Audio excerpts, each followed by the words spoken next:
నమస్కారం అండి. This is hash tag U. Nagarjuna school principal Rupa Reddy గారు 11వ తారీఖున అతి దారుణంగా సాయంకాలం 5:45 నుంచి 8 గంటల లోపు హత్యకు గురయ్యారన్న వార్త వచ్చిన దగ్గర నుంచి సుమారుగా 100 మందికి పైగా, అంటే యావరేజ్గా 80 to 90 అంటున్నారు, బట్ లెట్స్ కీప్ 100, 100 మందికి పైగా వాళ్ళు ఇన్వెస్టిగేట్ చేశారు. చేసిన తర్వాత రెడ్ కలర్ హుడీ వేసుకుని ఒక అతను ఇక్కడ బయట తిరుగుతున్నాడు అన్న విషయం మనందరికీ తెలిసింది. సీసీటీవీ ఫుటేజ్లో అతను తప్ప ఎవరూ దొరకలేదు అన్నారు. కానీ ఇక్కడ ఈరోజు పోలీసులు బయట పెడుతున్న వార్త ఏంటంటే 2 తాండాలకు సంబంధించి 3 విద్యార్థులు గంజాయి మత్తులో మునిగి తేలుతున్నారు. వాళ్ళు నాగార్జున స్కూల్ స్టూడెంట్స్. వాళ్ళపైన రూపారెడ్డి గారు సీరియస్గా యాక్షన్ తీసుకోవటం వల్ల ఆ 3 విద్యార్థులు కొంతమంది ఇబ్రహీంపట్నం పాడిపోయారంట. కానీ 2 తాండాల నుంచి 2 మాత్రం ఈరోజు పోలీస్ కస్టడీలో ముందు నుంచి ఉన్నారంట. వాళ్ళు బ్లేడు కత్తి తీసుకుని రూపారెడ్డి గారిని హింసిస్తూ నరక యాతన పెడుతూ 40 నిమిషాల పాటు పొడిచి ఆవిడ బ్లేడ్తో, అంటే ఇది చాలా దారుణం. బ్లేడ్ అన్న వర్డ్ ఈ రోజు దాకా ఫారెన్సిక్ రిపోర్ట్లో కూడా రాలేదు. కానీ కొత్తగా వస్తున్న దాని ప్రకారం పోలీసులు చెప్తుంది ఏంటంటే బ్లేడ్తో కూడా చంపారు అని. ఇది కొంచెం వినటానికి ఆశ్చర్యంగా ఉంది. అది కాకుండా వాళ్ళు చంపారంట. మొదటి రోజు ఇక్కడ మనం చూసుకుంటే రాజేందర్ రెడ్డి వాళ్ళ హస్బెండ్ ఏమన్నారు, ఇంట్లో ఏమీ పోలేదు. రెండో రోజు ఏమన్నారు, ₹1,00,000 పోయింది, మొబైల్ ఫోన్ పోయిందన్నారు. ఈ రోజు ఏం చెప్తున్నారు, 4 నుంచి 6 లక్షల దాకా నగదు పోయిందంటే, డబ్బులు పోయినాయి, మొబైల్ ఫోన్ పోయింది అంటున్నారు. నమ్మడానికి నమ్మశక్యంగా ఉంది ఇదంతా.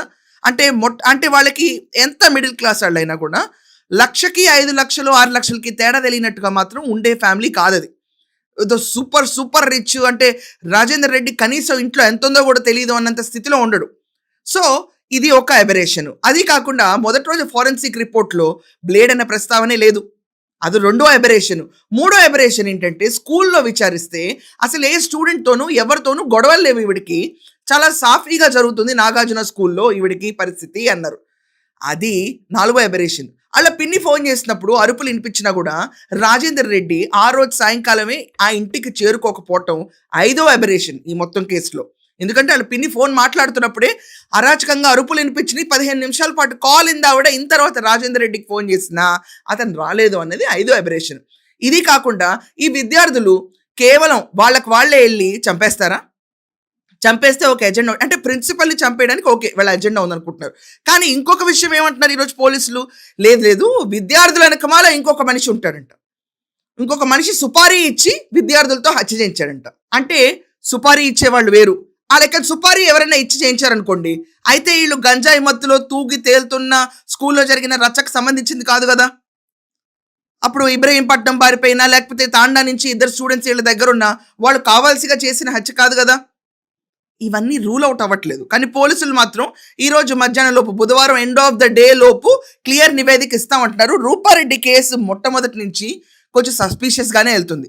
అంటే ఎందుకు ఈ కేసు ఇంత హైలైట్ అయింది ఏంటంటే, అసలు ఎక్కడా శత్రుశేషం లేని రూపారెడ్డిని ఎవరు చంపారు. ఇది కాకుండా కుటుంబంలో ఆర్థిక లావాదేవీల గురించి పెద్ద గొడవలు జరుగుతున్నాయి అనే విషయం కూడా బయటకు వచ్చింది వాళ్ళ నుంచే. అన్నీ యాంబుష్ చేసేసి ఈరోజు ఏం లేదు విద్యార్థులు చంపారు, కానీ సుపారీ ఇచ్చింది వేరే వాళ్ళంటే, విద్యార్థులు చంపడానికి కారణం ఉంటే వాళ్ళకు వాళ్ళు చంపుతారు, సుపారీ అక్కర్లేదు. కానీ సుపారీ ఇచ్చి ఇంకోళ్ళు చంపించారంటే దాని వెనకమాల ఒక వేరే వ్యక్తి ఉండాలి. ఆ వేరే వ్యక్తి ఎవరు, భర్త లేకపోతే ఆర్థికంగా లబ్ధి పొందినాళ్ళ, ఈ విషయం పోలీసులు ఇప్పుడు దాకా బయట పెట్టలేదు. కానీ ఈ రోజు ఎండ్లోపు ఏదో క్లోజ్ చేస్తా ఉంటున్నారు. అందరూ స్టూడెంట్సే చంపేశారు. స్టూడెంట్స్ చంపిన వెనకమాల మనిషి ఎవరు? ఇన్ని తప్పులు ఎందుకు డోల్ని ఇంతకాలం? 11వ తారీఖు జరిగితే ఈరోజు 19వ తారీఖు. అంటే ఇన్ని రోజులు మనకి ఫారెన్సిక్ రిపోర్ట్స్ వచ్చినాయని వేస్టా? దీని గురించి మీ ఒపీనియన్ ఏంటో కొంచెం గట్టిగా రాయండి. That's all for now. Thank you.